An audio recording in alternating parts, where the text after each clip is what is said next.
We are on passage number 51.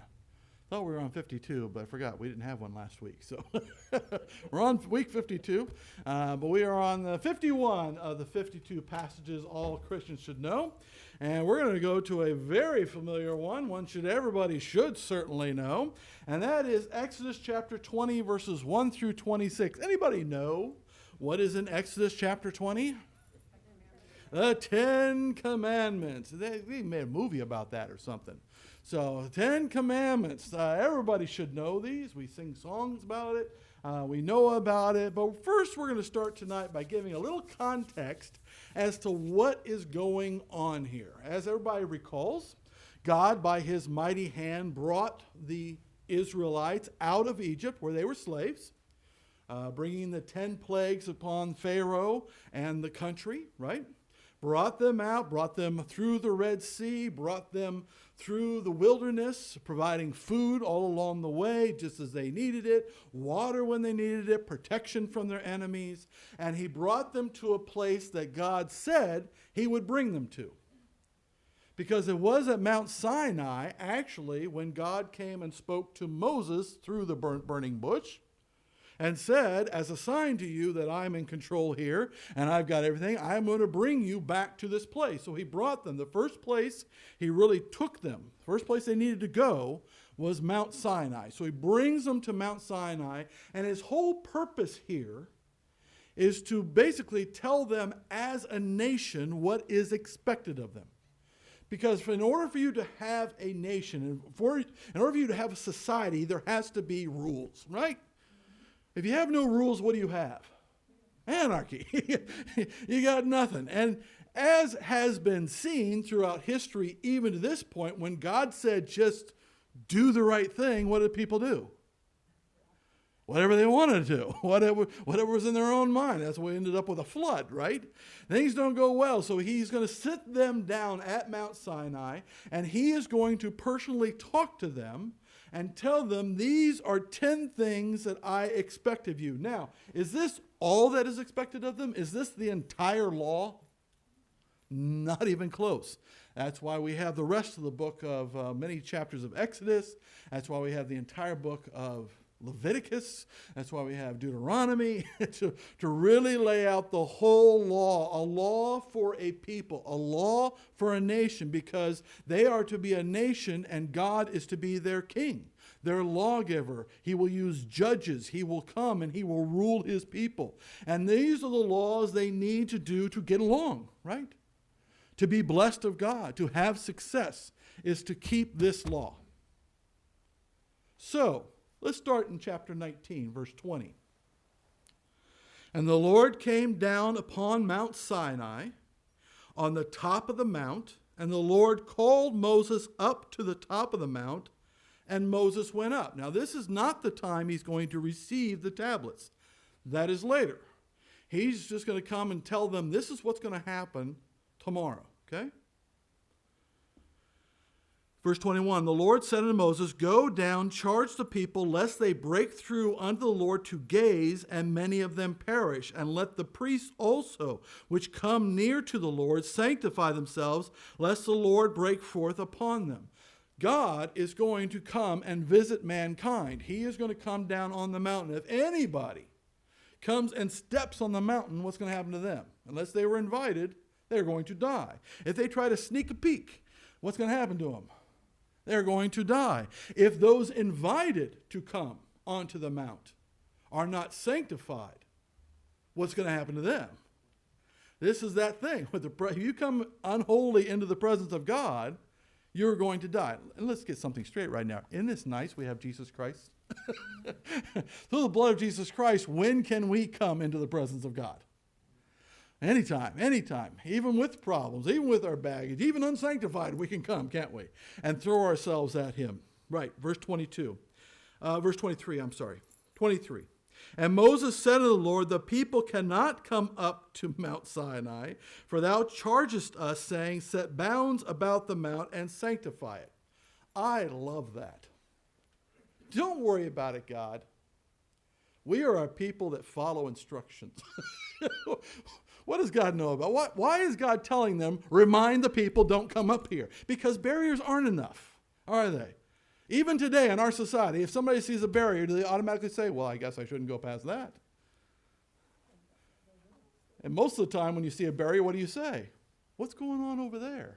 What's so important? What are they trying to keep from us? What do they not want us to see, right? So it's just funny. He's very innocent here. Moses is like, hey, you already told us that. We already put up the barriers. It's going to be fine. God knows, doesn't he? Verse 24, and the Lord said unto him, away, get thee down, and thou shalt come up, thou and Aaron with thee, but let not the priests and the people break through to come up unto the Lord, lest he break forth upon them. Remind them, tell them anyways. I don't care if the barriers are there. Only people invited are you and Aaron. Okay? And that's it. So Moses went down unto the people and spake unto them and said, do not come. Because what was going to happen? God was going to speak to the people. This is how important it is. I'm not going to speak through Moses. I am going to speak. I am going to speak directly to the people. I'm going to let them know that this is what is expected of them. This is how important this is. And we have here in chapter 20, starting in verse 1, it says, and God spake all these words, saying. Now we're going to see what God sounds like a little later on, but he is speaking to his people. And the first thing he wants them to understand is verse 2. I am the Lord thy God, which have brought thee out of the land of Egypt, out of the house of bondage. You shall have no other gods before me. So what is commandment number 1? No other little g gods, right? No other gods before me. Why? He even gives them a reason. I am the God. I am the one and only God. See, most of these people, all of their life, where had they lived? Unless somebody was born over the last 2 years, where have they lived their entire life? In Egypt. And Egypt had what? Many gods. And how easy is it for us to kind of go back on the things we know and the society we know and go back to those old ways? He wants to make sure they understand who is the one that defeated every one of the gods of Egypt. Who is the one that defeated Pharaoh of Egypt? Who is the one that defeated his army? Who's the one that got you out of bondage? Who is the one true God? And since there is only one true God, and that one true God loves you enough to bring you out of bondage and is powerful enough to bring you out of bondage, how many gods should you have? You say, what does that got to do with us? Well, same goes for us folks, doesn't it? Who is the only one strong enough, powerful enough to break the bondage of sin? Who is the only one who could come and die to break the bondage of eternal judgment? Who is the only one that can really lift us out of it? Who's the only one that has set us free? It is God. Therefore, should we have any other gods? Should we have any other thing? You're sitting there saying, well, I don't have any other gods. Nobody's got little idols at home. But anything we put before God, anything we look to instead of God, anything we look to and say, that thing will bring me happiness, that thing will bring me security, that is worth my worship, that is worth my attention above God. That's a problem, isn't it? And what does God know? If they were going to survive as a people, how many gods could they have? And it better be the right one. The one and only, right? Because in their history, God knows their history. He already knows what's going to happen. If they have even one other God, one other thing, one other small thing that they say, that too is worth our worship, over time, which one will they worship the most? The other thing. And God will have to punish them. And those other things will not be able to do it. We have to be careful of this too, don't we? Do we as a nation need to be careful of this? Absolutely. And we failed. We have failed. There are many other gods, many other things. But we as God's people, we as God's church, do we need to make sure? If we are to survive, if we are to be successful in our job, we need to make sure that we have no other gods but the one true God who has set us free. That is number one. Number two is in verse 4. Thou shalt not make unto thee any graven image or any likeness of anything that is in heaven above, or that is in the earth beneath, or that is in the water under the earth. Thou shalt not bow down thyself to them, nor serve them. For I, the Lord thy God, am a jealous God, visiting the iniquity of the fathers upon the children, unto the third and fourth generation of them that hate me, and showing mercy unto thousands of them that love me, and keep my commandments. I am the one who judges righteously, and I am the one that blesses, sometimes and many times unfairly, because we don't deserve anything. But he is the one that blesses. He is the one, and he expects us to serve how many gods? One God. And don't even make an image to say it is the one true God. There is no image of God. We do not set up a painting of Jesus. We do not put up a cross with Jesus. We do not sit there and have a statue of some sort and say that is the God, because that will become our God. There's a one true God, and he is with us, and we worship him personally, right? Not through some conduit or telephone, right? We worship him and serve him only. Because again, if we start serving anything else, if we start worshiping anything else, it will win. You cannot serve God and mammon, the things of this world. Either you will hate the one or love the other. And what does he say here? You will end up hating God if you worship anything else, if you serve anything else. So do not make them. Do not set them up. Do not establish them. So, no idols, no graven images, right? Pretty simple. This has to do with our relationship with whom? With God. And the fact that our heart can be fickle. And he says in here, I'm a jealous God. God is a jealous God. He's jealous for us, isn't he? He's not like that, boyfriend that, she started talking to another guy and gets all jealous. That's not the kind of jealous it is. Does he know what is best for his people? Does he know that it is only if they worship and serve him only that they will stay close to him and he will be able to bless them? He knows their heart will be turned away. He knows. So he says, you have to stick with me only. You must do this, or else you will fall away. Still go today? Goes today too. Still today we have this problem, don't we? We let our heart go to other things, where we worship those things. We seek those things. We serve those things and worship them. And when we do, we turn away from the one true God. And then how can he possibly truly bless us when we're worshiping other things? Let's go to the third one.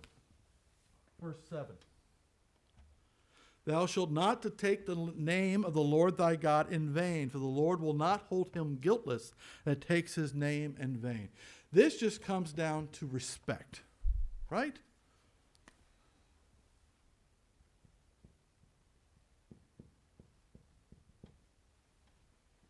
We should not take his name lightly.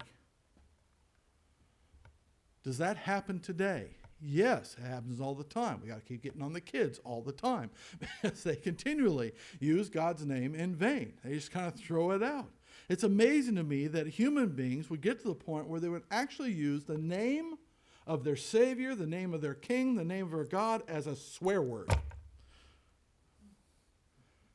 To show contempt, to show hate, to show anger. Where do we get that? Why would we do that? It's only because it's important. You notice how mankind doesn't use other gods' names?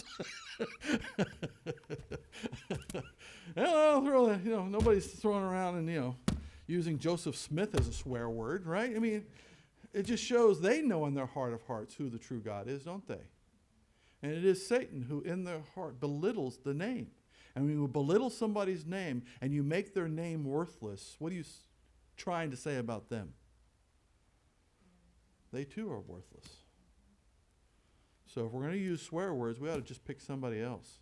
I was lobbying for Shia LaBeouf there for a while, but I feel sorry for him now, so I'm not going to use it anymore.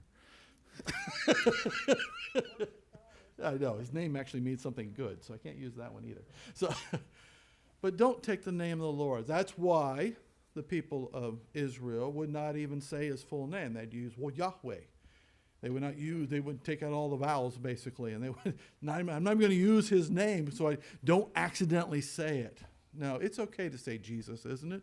It's okay to say Holy Spirit. It's okay to say God the Father, but let's make sure we're talking about him, and we're talking about him with respect and honor that he is due, his name.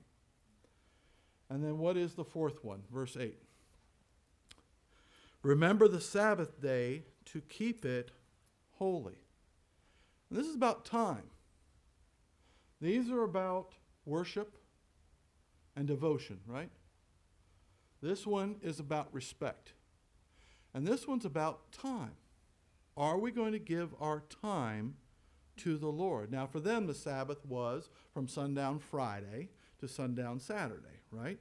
End of the week, seventh day of the week, that was it. When is our Sabbath as Christians of today? It's on Sunday. It became Sunday. It was the day of his resurrection and things like that. Could it be Tuesday? Yeah, it could be Wednesday. Could it be Thursday? Could it be Friday? That's what Paul writes. He's like, it doesn't matter, but you should set aside some time for the Lord. A day of rest. Look what it says.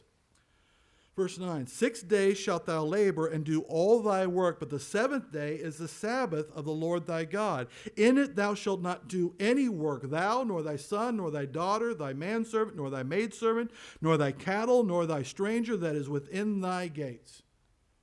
It is a day of rest. And let's face it, society would be better off if we took a day off.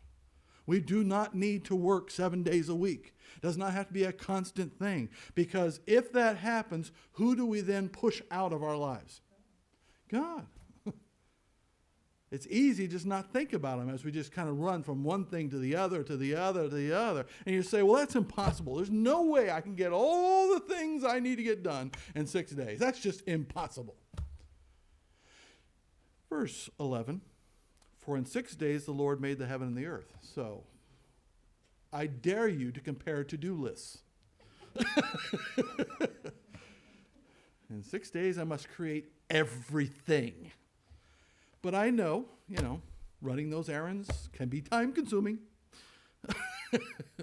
But if he can do it, we can do. For the Lord made the heaven and the earth, the sea and all that is in them, and rested the seventh day. Wherefore the Lord blessed the Sabbath day and hallowed it. And it is just a matter of time of not just letting time go by. Not just letting one day run into other as we continue to chase doing this, that, and the other thing, but to take some time and say, hey, this is the day of the Lord. And I'm going to spend some time relaxing and thinking about the things of the Lord, right? And that was basically these first four, establishing for this society, for this nation, how they should relate to him. And how much better would their history have been if they would have followed these four? What if they had not run after other gods? What if they had not made other idols? What if they had shown respect unto his name and his house and his word and his prophets? And what if they would have taken the Sabbath and seriously remembered him every week? Would it have been a different history? Yeah. So if we agree that it would have been a different history, can our future be different if we do these things? And take these seriously. And we need to. And we need to also, as he tells them, instill those in our children and our grandchildren and the next generation after that. And we need to keep reminding of these things. Now, does he say anywhere in there that if you don't do these, then you're not going to heaven? No. Does he say anything where if you do all these things, then you're definitely going to heaven? No. This is a law meant to be a way of blessing.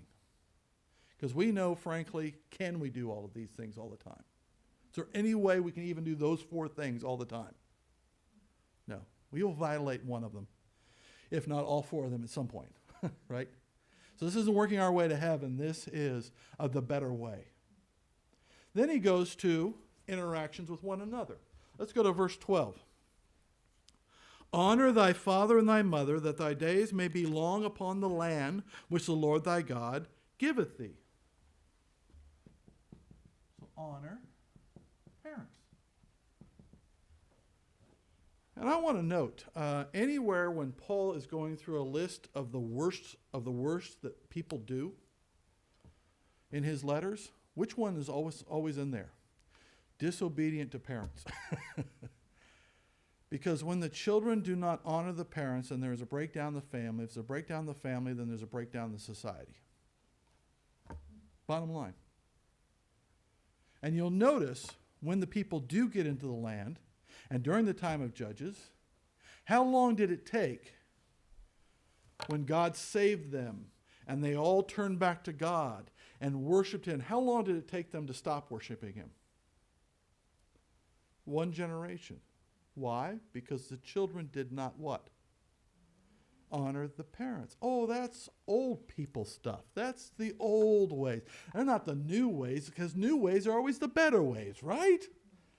And this is a mindset we have as human beings, and he knows that we need to honor our parents. We need to honor the godly ways of our parents. We need to honor the teachings of our parents. That's what Solomon writes in Proverbs and in Ecclesiastes. You need to listen to your parents. You need to bind their law upon your neck, not rebel against them. We have this natural desire to rebel against authority, including our own parents. But how much better will we be off if we listen to our parents? How many mistakes would you have not made if you had listened to your parents? May have been some. Parents are fallible, but we should still honor them, shouldn't we? And honor their godly guidance. So we need to honor the parents. This was meant to try to keep the family strong in the Lord. And they didn't do it. Verse 13. Thou shalt not kill.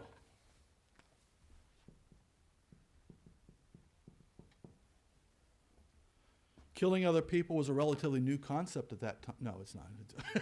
In fact, when's the first killing? Of the first kids. Talk about not honoring your mother and father. Let's go kill my brother, right? That's not honoring your mom and dad at all. So, not to kill, not to get angry to the point where you'd want to kill. And Jesus obviously takes this a step further as to what the real rule is. Which is, don't even call them names. Don't even speak to them with hatred in your heart. Do not hate your neighbor. Because that's a breakdown of society too, isn't it? If we're willing to kill each other, if we have that much hate toward other people, or we are willing to kill them, not only are we disrespecting them, we're disrespecting our society, we're disrespecting God too, who created them. So this is not good. Do not kill. Also, verse 14. Thou shalt not commit adultery.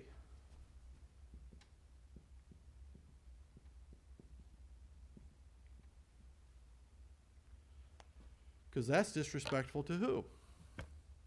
The spouse. Again, this is a breakdown of the husband and wife relationship. And have we seen that in our society? Yeah, this is a disaster. Our nation is a disaster. This world is a disaster because we are not listening to these things, are we? What's our society's thoughts toward adultery? Who cares? That husband and wife thing, that whole thing, sexual morality and purity, who cares about that stuff? That's not important stuff. That's just there so you don't have any fun. No. How important is that relationship? How important is the husband and wife relationship? How important is that to the family? How important is that to the psyche of the children? And what does adultery do to all of that? Tears it apart. This is just a reality of the matter. I have seen so many kids come through this church. One after another after another. Strong kids, knew the Bible, excited about church. And I will tell you something, if their parents get divorced, it all falls apart. everything they thought was right, they start questioning. They stop coming to church. Everything falls apart for them. It is not good for kids. It's not good for adults either, but it's not good for kids. And it comes in this adultery, doesn't it? And we have to take these things seriously and not just a blind eye to it. These are the same rules that are good for all societies. No adultery. And of course, again, Jesus takes that even further to what? When should we be faithful to our spouse? Our whole life. Because again, it goes to that respect. It goes to that relationship, right? What about verse 15? Thou shalt not what? Steal. This is just the bottom line of this concept of possession. I don't know how many times I've been on a hike or on an outing with kids, and they will see something. One time, what was it? It was like a PS4, something like that. It was sitting on a bench in a park. Gaming system. And every single kid said what? I'm taking that. Of course, it's just sitting there, right? And I had to explain that. Is it yours? And what was their answer? No. If it's not yours, then it belongs to who? Someone else. If it belongs to someone else and you take it, that is called what? Stealing. You can't just take what you want when you want. There's no victimless crime to shoplifting, which is a common concept out there in this particular generation. And they think, hey, they've got insurance, it's no big deal, they overcharge anyways, and I want it. That gets to what? Greed. You cannot feed greed. You cannot feed selfishness and those kinds of things, which are all wrapped up in this idea of stealing. And you cannot do that. Because you do that, what falls apart? Society falls apart. If we can just take whatever we want whenever we want, who's going to win? Daniel, the guy with the biggest guns, right? That's not society, that's anarchy. Any society where Daniel wins is anarchy, and I don't want to live in it. No, I'm just kidding. These are rules we need to have in place. You do not steal. You do not take things that are not yours, right? If you want something, what should you do? Work for it or ask for it. It's one of the two, right? And you can't do that. So do not steal. Verse 16. Thou shalt not bear false witness against thy neighbor.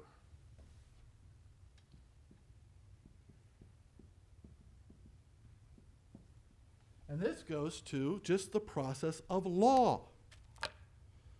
Law must be about what? Truth, right? When somebody takes somebody to court, somebody goes and challenges somebody, they have to come with the truth and must say the truth and nothing but the truth, so help you God, right?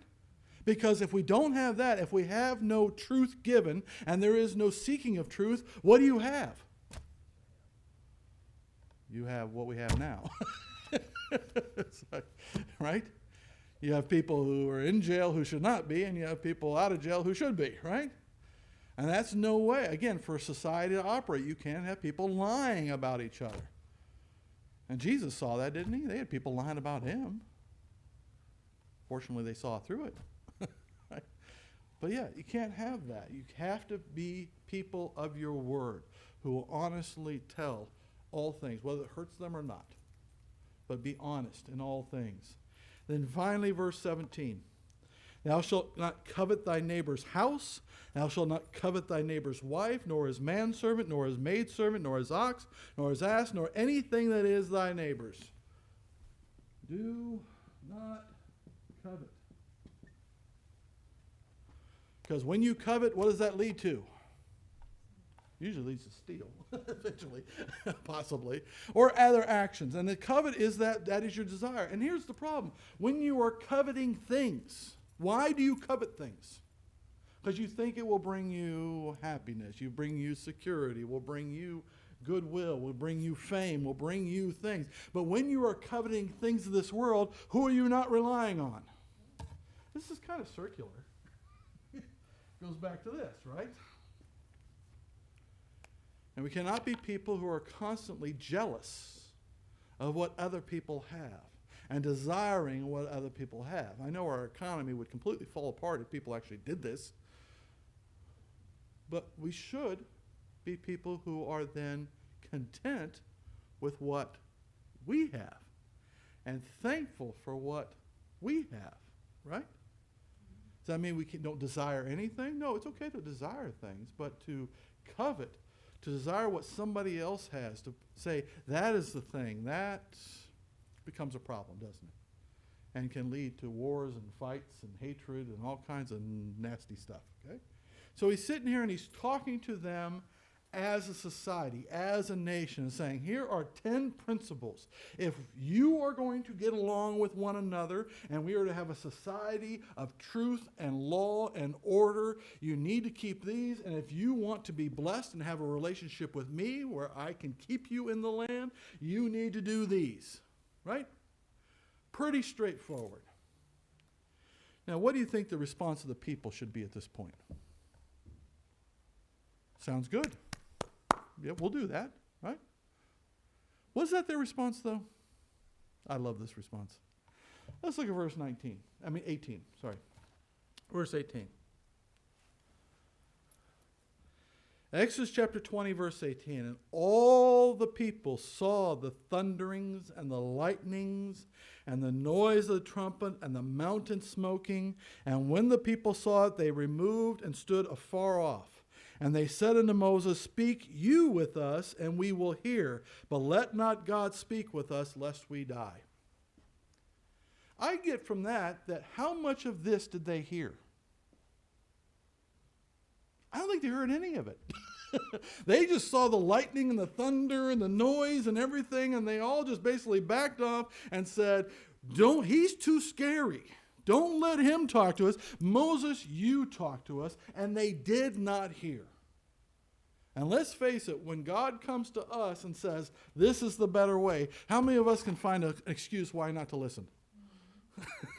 That's too hard. That's impossible. I can't do that. Oh, this would happen or that would happen. And that's what they basically did. So, we can't hear this. Can't hear you. No, can't hear. Too scared. Moses, you tell us about it. So what does God do? How much does God know about what they're going to do later on? You guys know what they're going to do later on, right? What's going to be their first thing they do after receiving the 10 Commandments? Make some idols and make a big old altar and worship them, right? I want you to realize how much God knows our heart. Look what it says next. Verse 20. And Moses said unto the people, fear not, for God is come to prove you, to test you, and that his fear may be before your faces and you sin not. He's making this big production so you understand it is from him. How serious he is about this. And do you really want to make him mad? Or do you want to realize how great he is and worship him only and follow him and keep his commandments? That's what you should have gotten from it. Instead, it's like, we don't want to hear. Verse 21. The people stood afar off, and Moses drew near unto the thick darkness where God was. And the Lord said unto Moses, thus shalt thou say unto the children of Israel. Okay, I just gave him 10. They're not in the mood to listen. So let me just give you a couple. Which ones? You have seen that I have talked with you from heaven. You shall not make with me gods of silver, neither shall you make unto you gods of gold. So just tell them this. Because see, Moses, you're going to come up to me and I'm going to write all this stuff out. The 10 Commandments and all the rest of it too. And all the stuff about the temple. And I'm going to have you up here for quite a while. So before you leave, at least make sure they get this one down. Don't make any gold idols. Can you tell them that, Moses? I'll tell them that, God. Verse 24. An altar of earth thou shalt make unto me, and shalt sacrifice thereon thy burnt offerings, and thy peace offerings, thy sheep, and thine oxen. In all places where I record my name, I will come unto thee, and I will bless thee. And if thou wilt make me an altar of stone, thou shalt not build it of hewn stone. For if thou shalt lift up thy tool upon it, thou hast polluted it. And if you do make me an altar, I'd rather just have some dirt. Because God is not about the ornate. God's not about the big throne. God's not about the big religion, right? He wants it from the heart. So just and if you do use stones, just pick up some rocks. Just pile them up. By the way, anybody know the two things that Aaron did for the people? When they came to him and said, Moses isn't coming back, fix it. First thing he did is made a what? A golden idol. Anybody know what the second thing he did was? He made an altar to sacrifice unto the golden calf. And what did God tell them specifically through Moses in a nice quiet voice so they could hear? What were the two things he told them before Moses went up to him? Don't make a golden idol and don't make an altar. Does God know our heart? Does he know our weaknesses? Does he know we can't do this? That's why this was never intended to be, if you do this, you go to heaven. Never. But if you want a better life, still today, we would be better off as individuals following this. We'd be better off as a church following this. We'd be better off as a country following this. We'd be better off as a world following this. Wouldn't we? These are still good instructions, commandments for mankind, aren't they? And because we cannot meet these, because we cannot do them, what should we do? What should we do? Should we ask God's help to do these things? Yes. Lord, search my heart. Are there any gods? Are there any idols? Is there anything between me and you? Is there anything I serve? Anything I worship? Anything that I desire over you, Lord? Please clear that from my heart. Lord, let me never take your name in vain, but to always hold it in the greatest respect, and let me give you time. Time unto you. Dedicated time to you. Also, let me have that relationship with my parents. Let me have that relationship with my wife or husband. Let me have that relationship with others where I have no desire to hate and kill, no desire to steal, no desire to bear false witness, no desire to covet the things that they have, but let my focus be on you and to live for you. Let go to God and ask his help. And when we fail, what can we do? Lord, forgive me. And will he forgive us? And will he restore us? Sometimes there's consequences, but still, he will forgive, won't he? And of course, because we cannot meet these things and because we cannot fulfill all this, that's why we needed a Savior. That's why Israel needed a Savior. That's why he sent the Messiah, Jesus Christ, to them to save them from their sins, as the angel told Joseph, right? And that's why we know he died on the cross. We know he's risen again. We know he lives today. We know he's coming again. And we need to get the message out to this world that this is the better way. And because we can't meet this, we need to seek his forgiveness and have a relationship with them and seek his help that we can do these things. So what I want to leave with you today is just a reminder that these things are still important. We are not under the law. But still, are these instructions the best way? Yes, these are still good instructions for a society that works and for a church that works. And we need to make sure we are following these things. Right? Any questions or comments? Any other thoughts on the Ten Commandments? Oh yeah, we need a merciful God. So, he always has the better way, doesn't he? There's no question. If you actually look at the history of mankind, we know these are better. We just have to make sure we're listening. And then we take them seriously and seek these things. And when we do fail, seek his forgiveness. He will always do that. I was just thinking after all this and all the instructions he gave them, he took them in a desert for 40 years with food to take care of them. Yeah. Yeah, he still took care of them. He still watched over them. He still, protected them against the enemy. Still provided food for them, even though they kept sinning. And he did bring them into the promised land, that next generation. He did always fulfill his promises, and I'm always thankful for that, aren't you? But I have to remember, he also set that next generation down and said what? These 10 commandments, they're in Deuteronomy 2. There are these commandments. You need to do them. So And so we'll look at a little bit of Joshua next week as we finish out this little series. But